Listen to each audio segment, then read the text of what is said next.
Magandang gabi mga kababayan. Bago natin simulan ang ating weather update, huwag kalimutang i-like ang video na ito, i-share sa inyong mga kaibigan, mag-subscribe sa aming channel, at i-click ang notification bell para lagi kayong updated sa lagay ng panahon.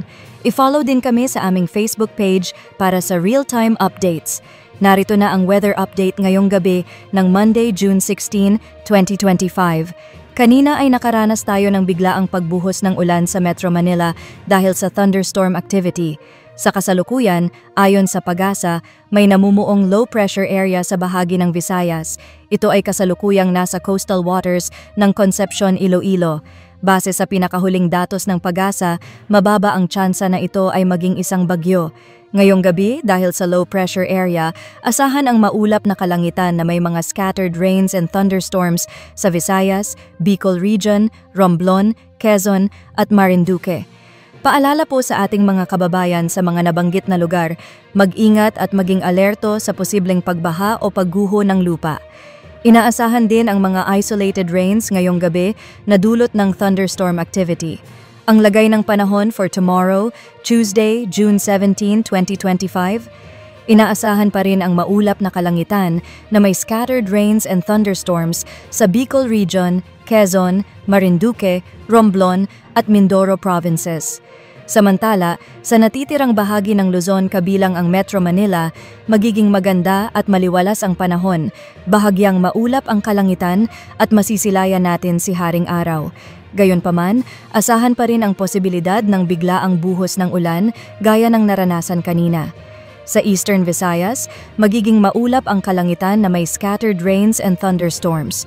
Sa natitirang bahagi ng Visayas at buong Mindanao, aasahan ang fair weather, maliwalas at mainit lalo na sa tanghali at hapon. Gayunpaman, mataas ang tsansa ng pagbuo ng thunderstorms na maaaring magdala ng isolated rains. At sa ating 3-day outlook sa mga pangunahing lungsod, Metro Manila, Wednesday, makulimlim ang kalangitan na may scattered rains and thunderstorms. Thursday to Friday, bahagyang maulap hanggang maulap na kalangitan maliban sa mga isolated rains. Legazpi City, Wednesday, maulap na kalangitan na may scattered rains and thunderstorms. Next 2 days, gaganda ang panahon maliban sa posibleng isolated rains. Baguio City, patuloy ang magandang panahon maliban sa posibleng isolated rains. Metro Cebu and Iloilo City.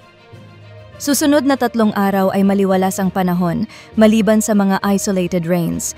Tacloban City. Wednesday, makulimlim na kalangitan na may scattered rains and thunderstorms. Thursday to Friday, asahan ang mas magandang panahon maliban sa posibleng isolated rains. Mindanao, Metro Davao.